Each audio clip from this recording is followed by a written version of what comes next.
জীবনে চলার পথে এমন একজন সঙ্গী পাওয়ার চেষ্টা করুন যার মাধ্যমে দুনিয়া পরকাল উভয় জায়গায় আপনার জন্য কল্যাণকর হয়।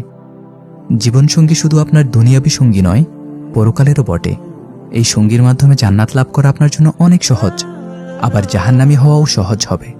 জীবনসঙ্গী বাছাইয়ে আমাদের সতর্ক হওয়া উচিত, যার সাথে পুরো একটা পরিবার জড়িত, পরবর্তী বংশধরও জড়িত। সঙ্গী ভালো হলে সংসার জীবনে আপনার সবকিছু সুন্দর হবে, শান্তি মিলবে। কিন্তু বিপরীত সঙ্গী আমাদের জন্য অনেক ভয়ানক হবে। জীবনসঙ্গী বাছাই করার ক্ষেত্রে দিনকে প্রাধান্য দিন। আপনি নিজে দিনহীন হয়ে দিনদার জীবনসঙ্গী বাছাই করতে যাবেন না।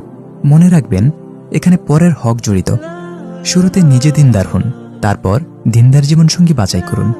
দুনিয়ায় চলার পথে দুজনের চিন্তা ভাবনা, মন মানসিকতা এক হয়ে গেলে বিশ্বাস করুন, দুনিয়াবী জীবনে আল্লাহর সন্তুষ্টি অর্জন করা সহজ হয়ে যাবে, আর এতেই আপনার কল্যাণ নিহিত।